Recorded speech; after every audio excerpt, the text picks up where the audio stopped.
This is the Marketing Podcast Network.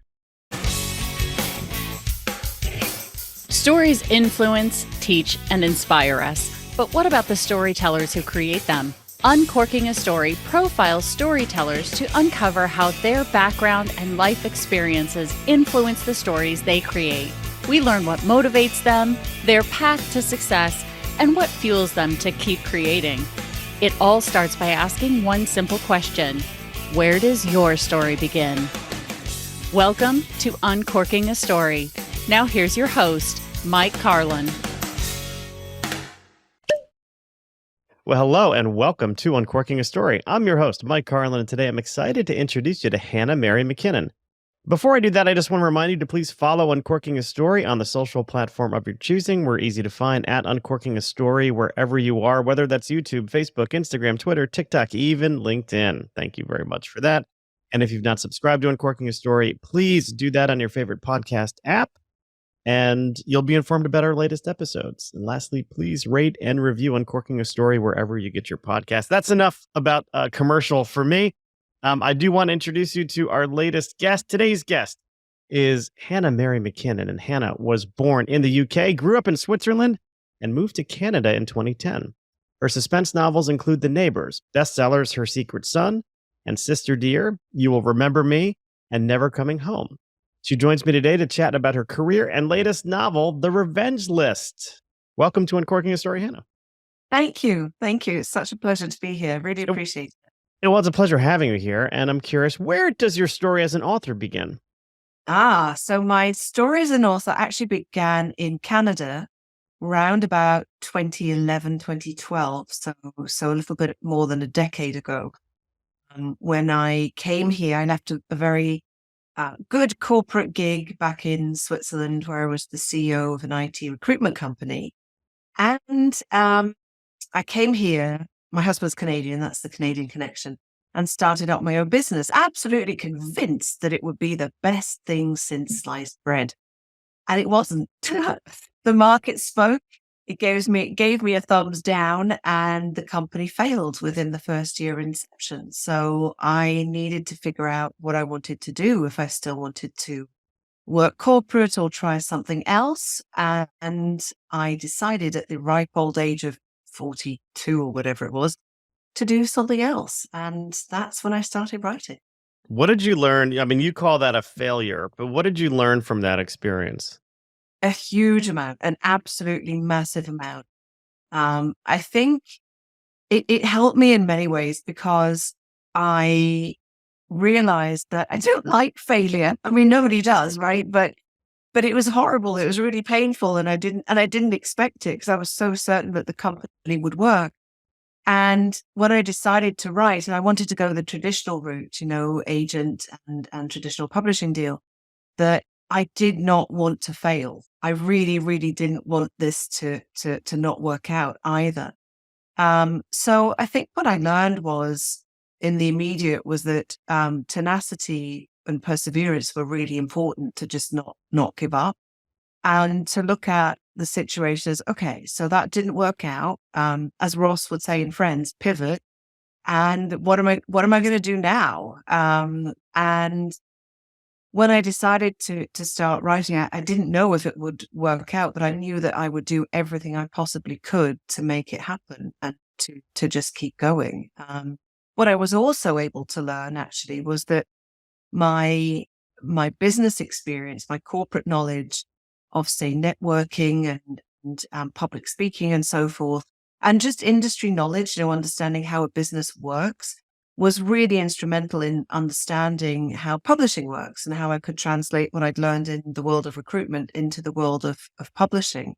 So if someone was talking about, the P&L, and I knew what they meant, profit and loss, I get it, So it was all very helpful. And although it hurt when the company failed, I don't actually regret it at all.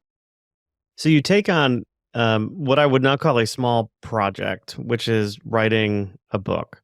Yes. Did you have any sense prior to this time that you wanted to be an author? Like when you were growing up, was it a dream of yours to write a book? I mean, how did you just bridge the gap to me from this business kind of going under and then saying, oh, you know what, I'm just going to write a book?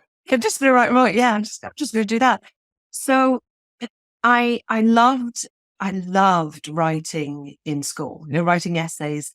I mean, creative essays was one of my favorite things. I love doing that. I love books. I love stories, but actually writing a book was never on my horizon. I had a very, very vague idea that maybe one day I would like to write a book. My grandmother used to tell stories. She would make them up, record them on cassette tapes, and send them to me and my sister when we were little. I still have them actually. And one of the plans was that maybe one day I would release a children's book of my grandmother's stories or something. I haven't actually done that. Maybe one day, who knows? But it wasn't really until I came here and then the company failed that I had time, which I didn't have before. It was always my corporate career. I worked way too many hours because I'm a bit of a workaholic, to say the least. And we had 3 kids in 16 months, twins the second time around. So I didn't really have time. I know how odd that sounds, but I didn't really have time to even contemplate doing something else. So when I suddenly had time and I was reading much more again, I thought, I always used to love writing. Maybe I could write a book one day. Maybe I could. And then it was my husband actually who said, well, why don't you do it now? Why don't just give it a go and see what happens? If it doesn't work out, well, then you'll do something else. And so far I haven't needed to. How important was his encouragement for you? It was huge, honestly, because I had, and I make no bones about this, I had attached almost my entire identity to my big corporate job. And when I left that and then the company failed, I felt as if I'd pushed my entire career willingly off a cliff. And I didn't really know who I was anymore. As odd and as almost pathetic as that sounds, I really didn't know who I was and what I was going to do and where am I going to go from here. And I'm in Toronto, there's millions of people here. I speak 3 languages, but 2 of them nobody really cares. So what do I have to offer? So I went through a bit of a midlife crisis, which I am fully aware that coming to Toronto as an immigrant, I have all kinds of privileges, until I open my mouth and people hear my funny British accent, nobody knows that I'm a foreigner, nobody knows that I'm not from here.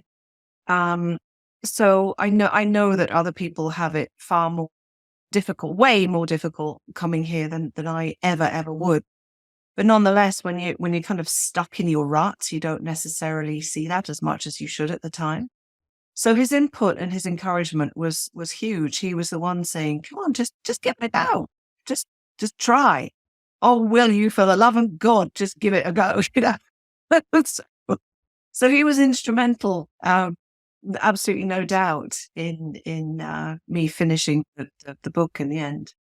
So the book you started did that go to publication? Because I know a lot of times, a first book, it might sit in a drawer for a little while. But did you have success with that first book? I did. The first book I wrote was Time After Time. It was a rom-com. It was not a thriller. I then pivot, as Ross would say, again, moved over to thrillers and back again to rom-coms. I'm now doing both. But yes, that was the first book that I wrote. I sent it to my mum. She said it was great. Anyone listening, don't do that. Don't send it to her. That's lovely, but maybe send it to other people too. First, before you send it to agents, which I sent it to agents, and they said, no, we like the idea, but if I heard anything at all, the idea is good, but the execution not so much. So I went back and I rewrote it. I took writing classes, which I probably should have done before, another one of those learning curve moments. And I hired an external editor who read through it and helped me. And that was really eye-opening. And I was just determined, because the feedback that I had was that the idea was good, but work on the execution. And I thought, well, I can do that. And it did. I did get an agent, and I did get a publishing deal, and it released with HarperCollins UK as an ebook in 2016. And then I've had a book every year since 2018. I'm curious, how long, soup to nuts, from the first draft of, or starting the first draft of that book to finding the agent? How much time elapsed? I think it would probably have been about 2 years, I think. Okay. It was about 2 years. And it sounds like you were able to sort of shorten the time required to get something into publication since then. So did you learn? I mean, how much did you learn just by doing that first book? I learned an awful lot, to be honest, because I didn't know how the publishing industry works. I had a vague idea, but I understood the relationship author, agent, publisher, because it's very similar to candidate recruitment agency clients. So that wasn't an odd relationship at all for me. I understood how that works immediately. But in terms of the amount of people involved in birthing a book, and things that you should do and not do. I remember in my very first draft, or the one, not my first draft, but the one that the external editor saw, certainly. Oh my gosh, I don't remember how many cliches were in there, but I thought I was being clever, because in the corporate world, there's an awful lot of cliche speak, low hanging fruit and dovetailing and all this kind of stuff that now makes me groan. And you don't do that in books. You don't, unless you're using them in a humorous way. You don't. So I just learned a lot as I went along, and with every book I still learn, because every book's a little bit different. I discovered that the writing community is one of the kindest, most generous, and uplifting communities I have ever encountered. That was a complete surprise. I didn't realize that was the case. I didn't have any expectations. I just didn't know going in. And that's been a revelation, and something that I hold very close to my heart and always make sure to pay forward.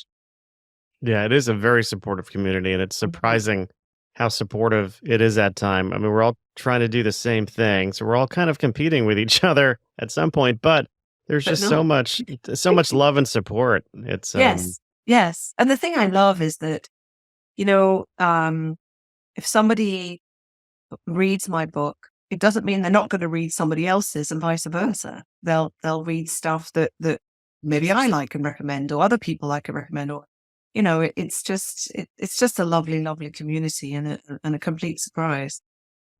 Well, let's pivot, to use your word or Ross Geller's word, and talk about The Revenge List. What can you share with us about The Revenge List? Oh, let me give you the elevator pitch, shall I? So it's a thriller. It is about an anger management group therapy exercise gone terribly, terribly wrong, where Frankie Morgan finds herself in an anger management therapy following an altercation, a situation with a client and her boss, who also happens to be her dad. And she's tasked with writing a forgiveness list. So imagine a list of people who have wronged you in the past and who you could choose to forgive. Of course, Frankie doesn't want to forgive anyone because she's in anger management. And she doesn't really think much of it when she loses said list, until one by one, the people on the list start having accidents of more increasingly serious nature. And she's in trouble, a lot of trouble, because although she doesn't like these people on the list, and perhaps it wouldn't be too bad if some of them did have these mishaps, her own name is on the list, and she put it there because her past self is the one person she will never be able to forgive. So now she's in a huge amount of trouble. Well, there's a lot of depth there. But such a simple idea, taking this, this list. Did you have you had any experience in anger management yourself? I'm just curious how you came to, that as part of a plot point. So no, I have not had experience in anger management, nor did I attend an anger management group, because I felt that would be really intrusive to go there and hear people talk about their experiences and what they're dealing with, and then somehow not that I would do a copy paste, but that would somehow infiltrate my work. That just didn't feel right. I did speak to psychologists, but the original idea The original idea for the book came through frustration and anger with myself. So what happened was I had an idea for a book. I pitched it to my agent who loved it, and we're both geeking out about this meta story, and it's going to be great. And surely, my editor will love it. And she didn't. She felt it was too quiet. And the question was, what else have you got? So I'm scrambling to come up with another idea, pitched another one, pretty much the same feedback, came up with a third one, same feedback again. It's just feel it's a bit too quiet. And I'm sitting in the garden thinking, oh my God, I'm not an idea factory, but I have another idea. And I'm getting angry at myself, not at my agent and my editor at all, but at myself. I'm frustrated with myself that I'm not coming up with something that is basically loud enough. And I thought, too quiet. I'm going to give you too quiet. I'll tell you what's not quiet. An angry woman. Oh, an angry woman. Maybe she's in anger management. Why would she be in anger management? And what could possibly happen?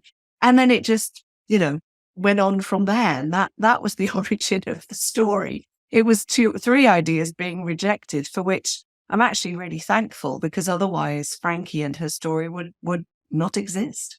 Well, there's another example, and this is the second example you've given us today of something wonderful coming from failure.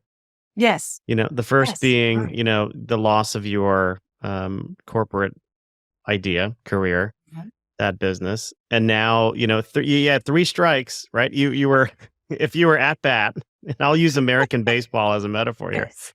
You may have striked out, but at some point, you actually used that to fuel your creativity somehow. I think that's a really cool story. Yes, it was funny. And it all worked out in the end. So I'm really pleased, because Frankie's one of my favorite characters, I think, that I've created. And if the first idea had been accepted, I would never have stumbled across her, which is really odd to think about, really. That would never have happened. Yeah. Well, I'm glad you failed 3 times with your editor. Oh my. And the other ideas, I have them in my back pocket. Maybe I'll do something, maybe I'll tie them together. Who knows? It's never lost, they might inform the next project I work on, or the one after that. Who knows? How do you flip between writing rom-coms and thrillers, because they're so different?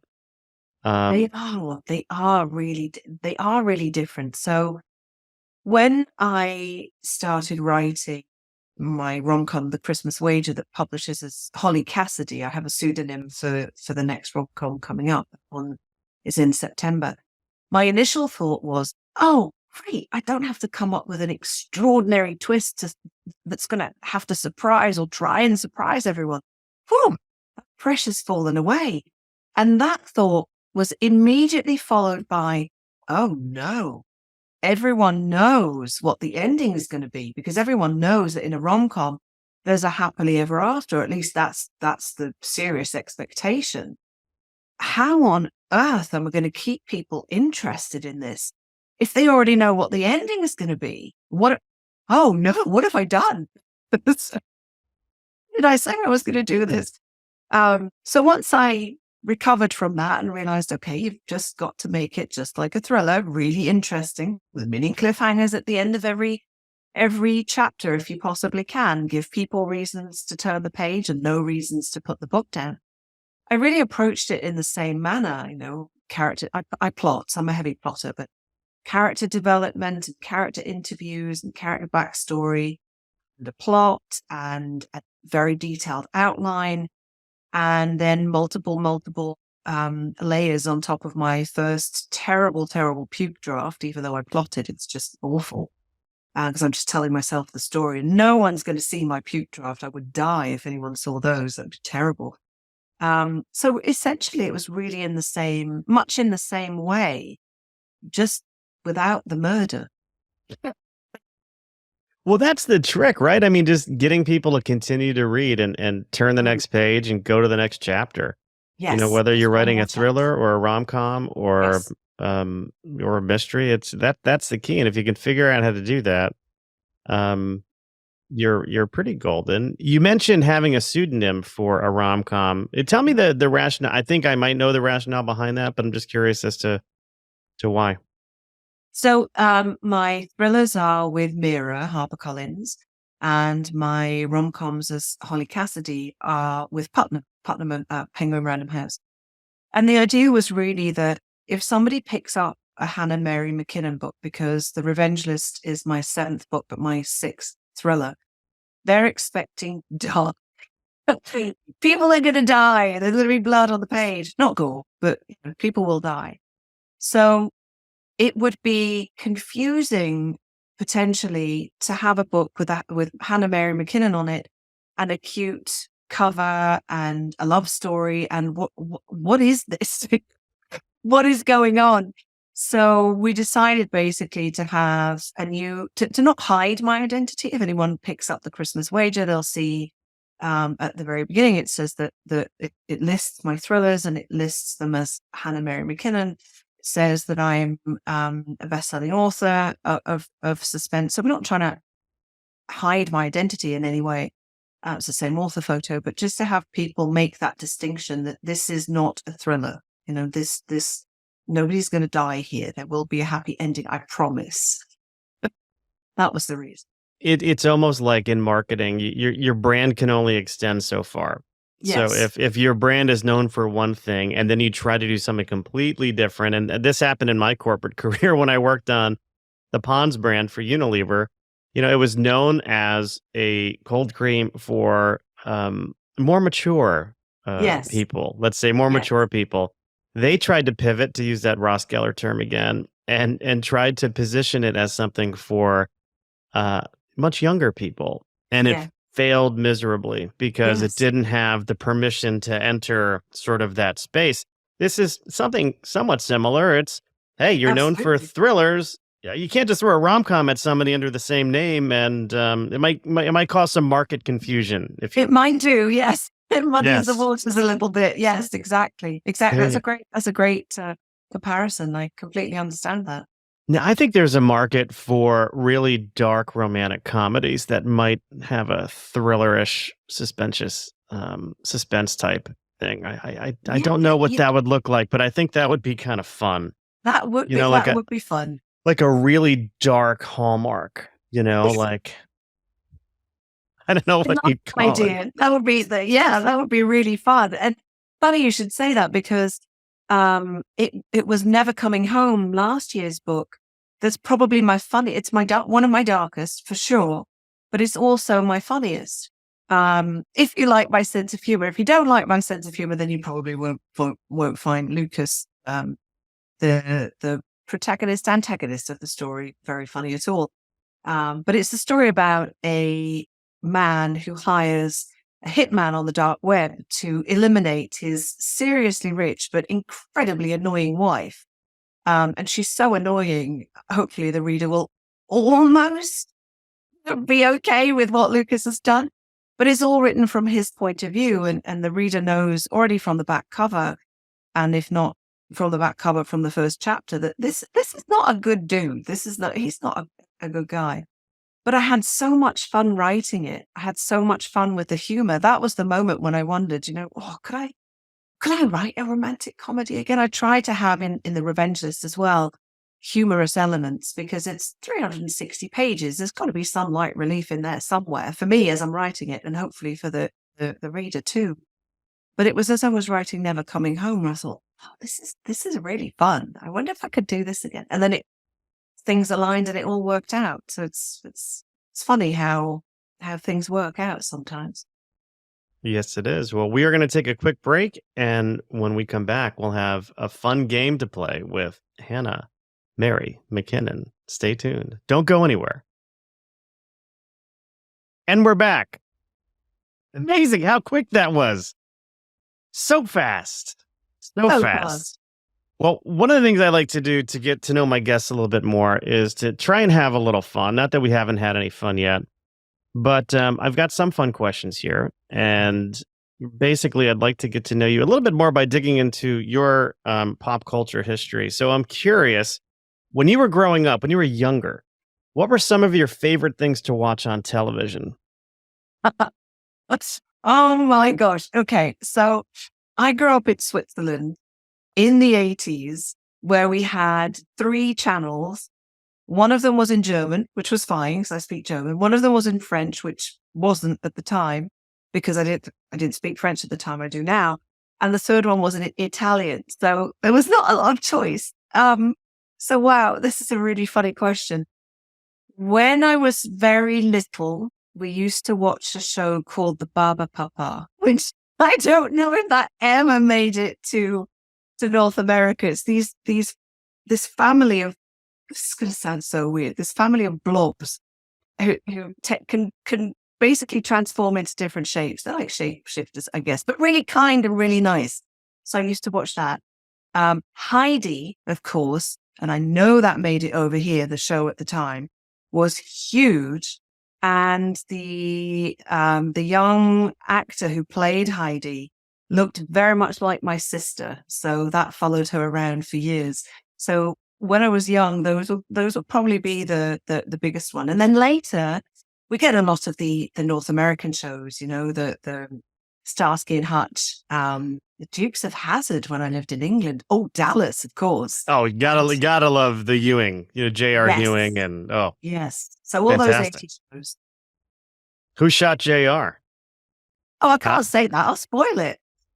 I just remember that being such a big thing. It was such a cliffhanger. And then when they were, coming back for the next season, it was who shot JR, the big reveal. Yes.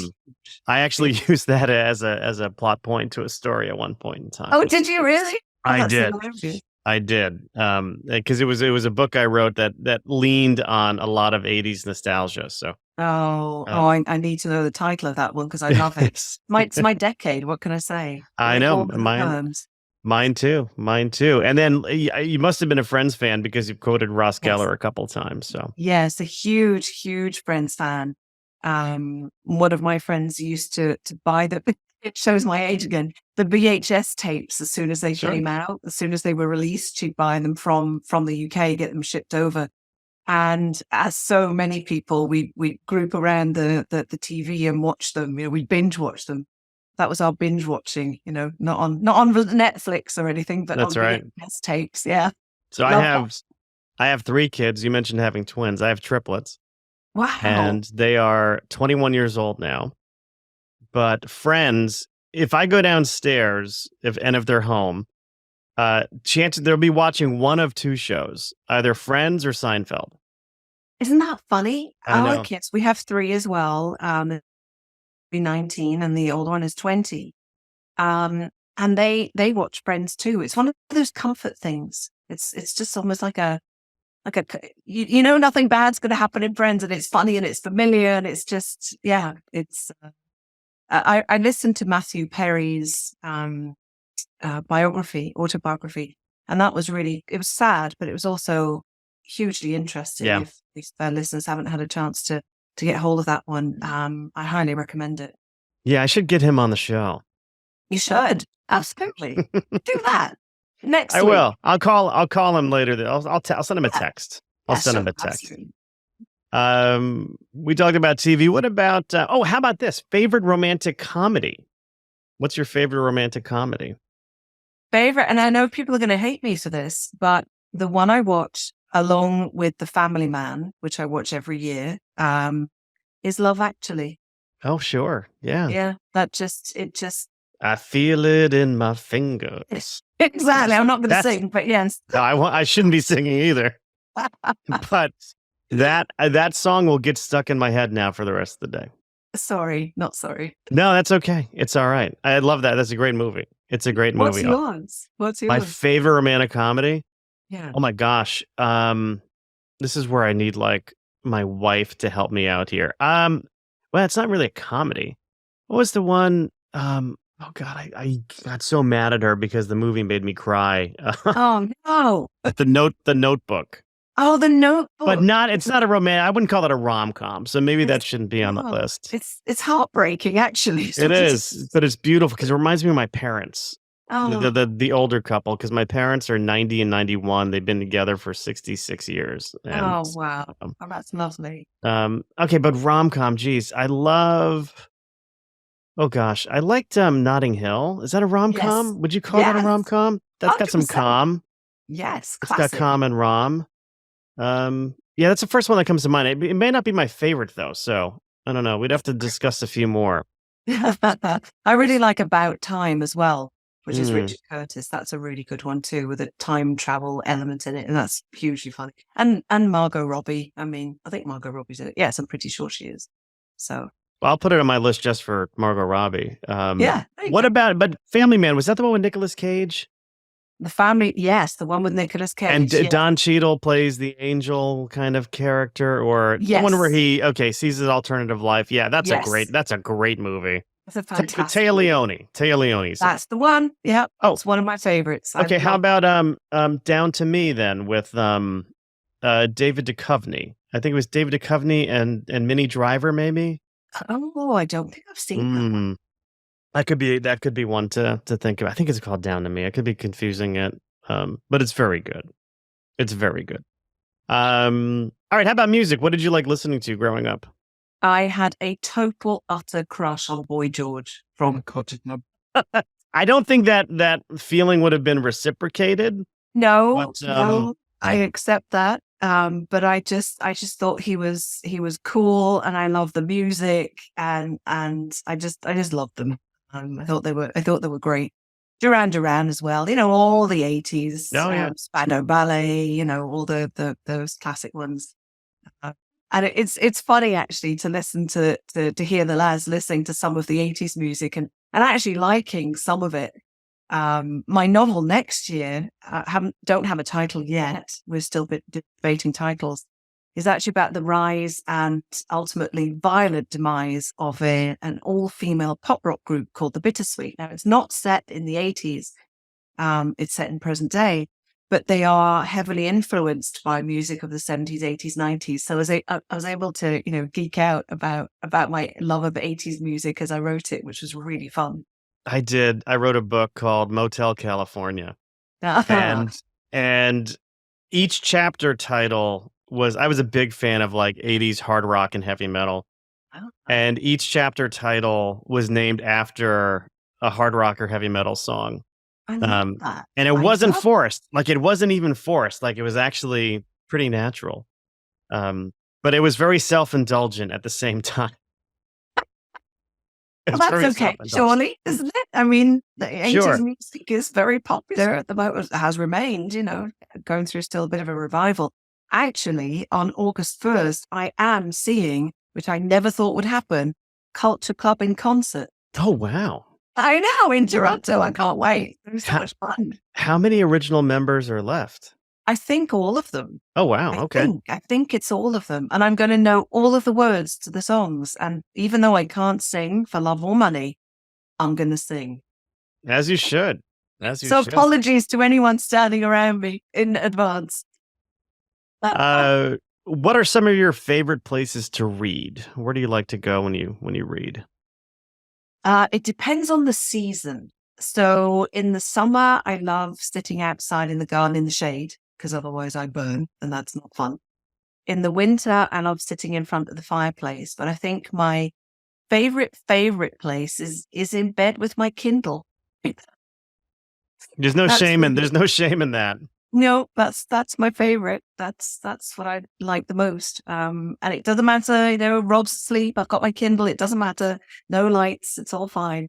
And it's just, relaxing and unwinding. I do read every day, even if it's just a couple of paragraphs. It feels weird, actually, not reading every day. It's quite odd. Occupational hazard. Exactly. It's part of the job description. Yes, it is.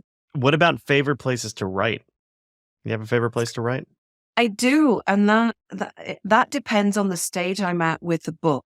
So if I'm plotting, it could be in the garden, it could be at the kitchen table or the dining table.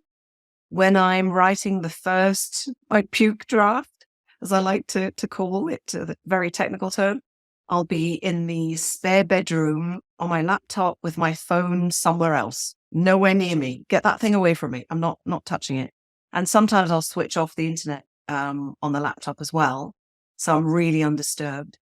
And then when I'm editing, I'll be where I am sitting right now in my office, because I have two screens, which I then use for research and editing at the same time. So it really depends where I'm at with the project. And then in the final stages, I'll actually, before I send the manuscript to my editor and agent, I'll read it on my Kindle somewhere, in the garden, in front of the fire, in bed, or whatever, so I can really get the read experience. It makes me look at the book as if it weren't mine. That's where I read. Do you have a favorite place to read? Oh, well, the place I read most often, unfortunately, is on a train into New York City. Because a few days a week I have to commute into New York.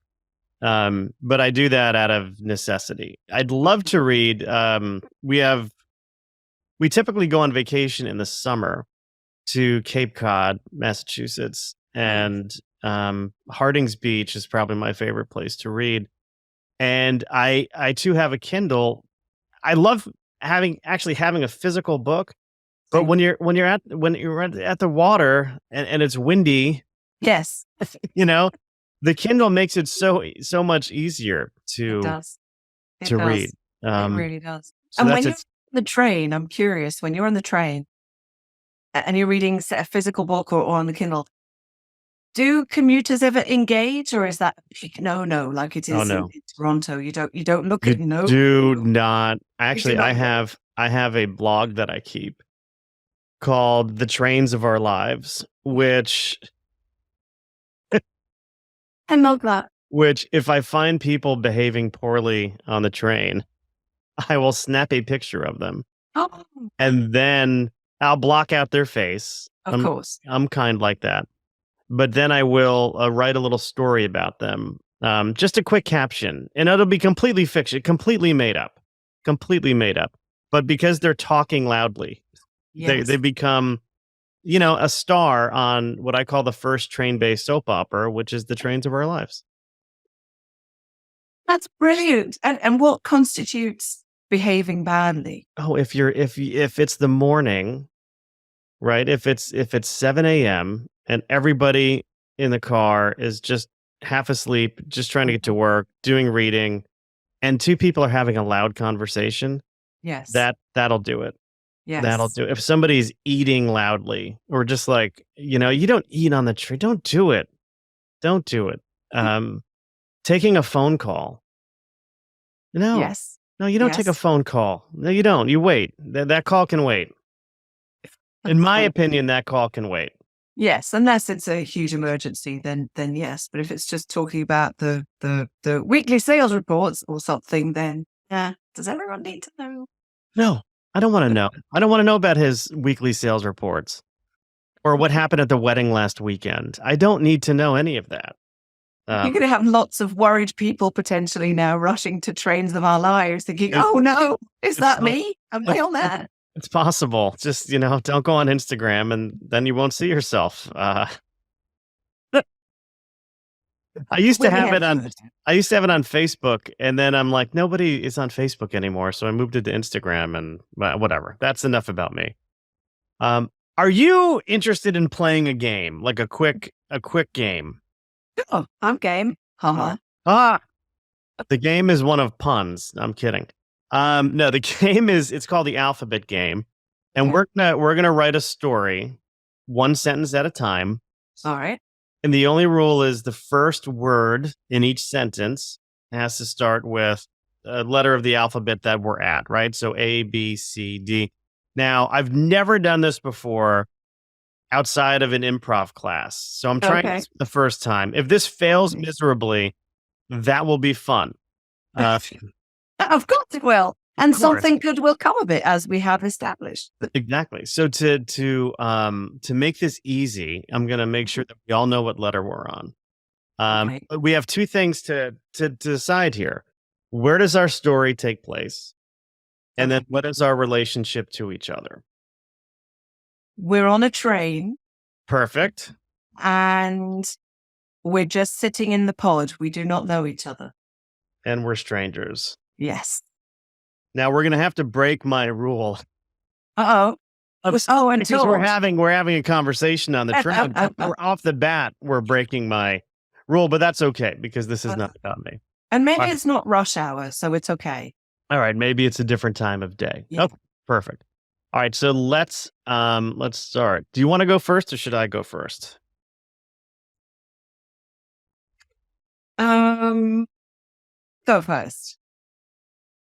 All right. So we're on A. Scenes from a train. Take one. Scenes from a train. Take one. Any chance you can tell me what time the train gets into Grand Central Station? Bollocks. Why don't you know this? Crikey. He's not looking very happy with me at the moment. Maybe I should ask the question differently. Damn it, I wish she would have just asked that question a little bit differently, because if she did, I wouldn't have been so upset at her. Every time I speak to someone on the train, it always backfires. Why is that? Fuck me, why am I such an asshole all the time? Why didn't I just tell her what time? I know what time the train gets into Grand Central. Why wasn't I just more forgiving for her ignorance? Great. Now I'm going to have to sit here all the way to Grand Central and basically smile at this guy. Or not. Hey, I'm sorry that I was being such a jerk before. The train gets into Grand Central just about 11:30, and I think we're even coming into the lower level, if that helps you. I'm so glad you told me that. I'm going to be late for my meeting. This is a disaster. Jesus, you didn't know what time we were getting into Grand Central, and now you're telling me you're going to be late for a meeting? Why are you making your problems my problems, lady?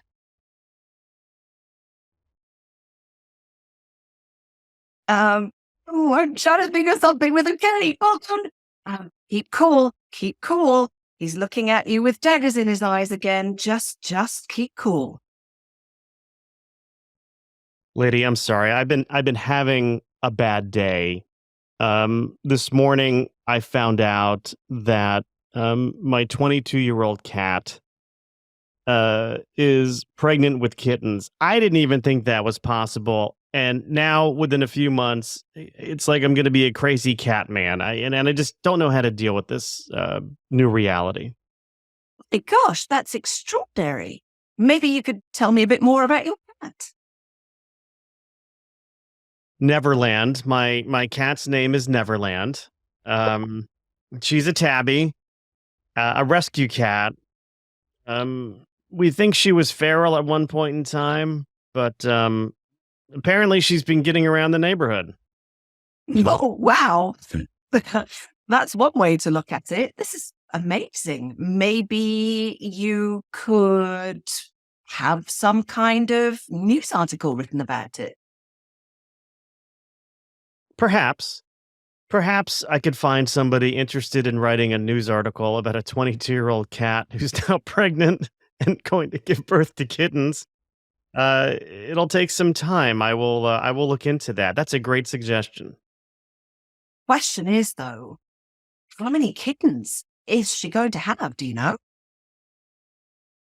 Really, you with the questions again. I don't know how many kittens. How many kittens do cats usually have at a time? I don't know, 10, 15, 20. She's old, so some of these may not even make it. Seems to me he might be making all of this up. Maybe I sat next to the one very, very strange person on the train today. Is there only ever one? Thank you so much for listening to me. I do have a confession to make. I don't really own a cat.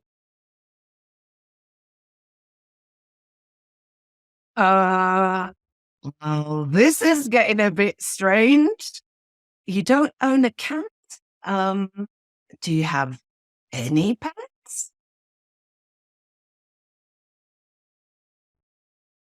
Vulcans. I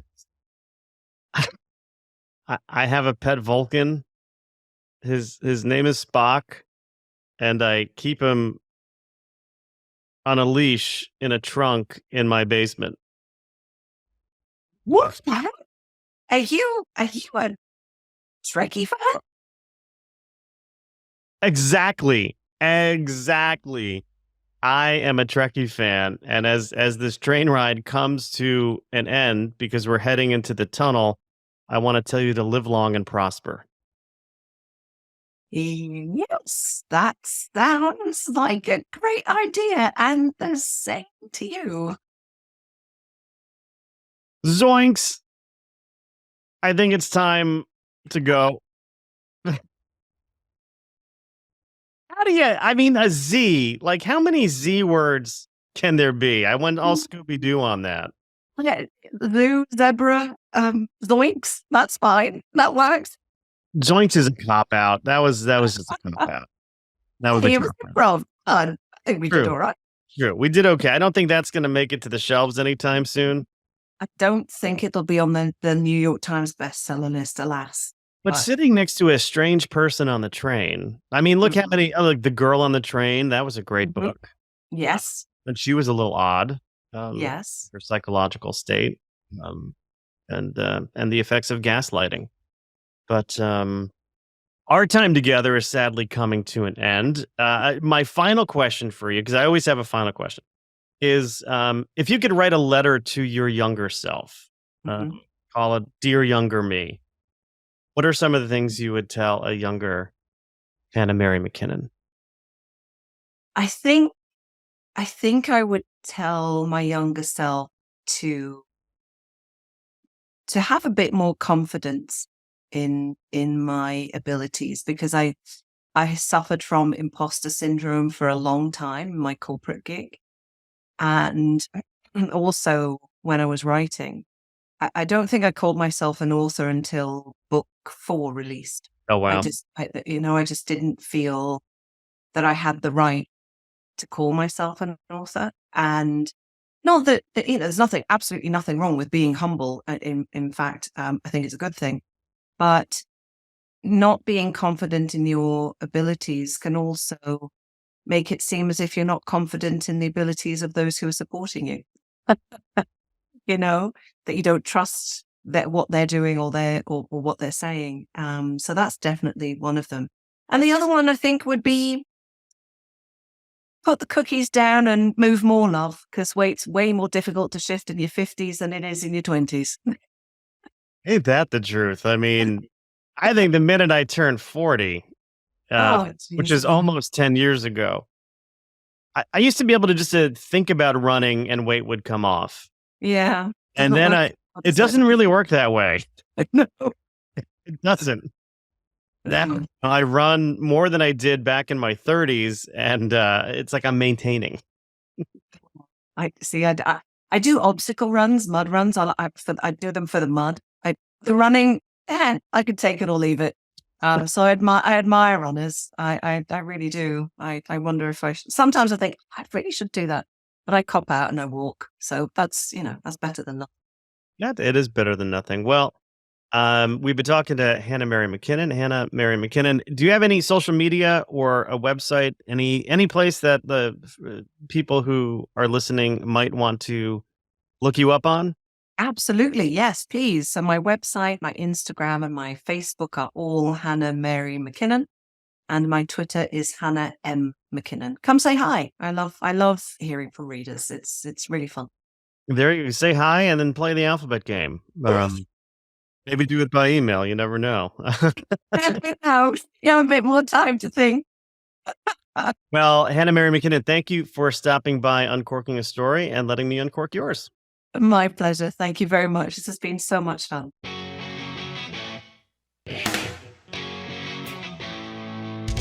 Thanks for listening to Uncorking a Story. If you'd like more information about today's guest or to find out more about Mike, go to uncorkingastory.com. If you enjoyed the show, please subscribe, rate, and review us at Apple Podcasts, Spotify, or wherever you get your podcasts. Tune in every week to hear Mike Carlin uncork a new story.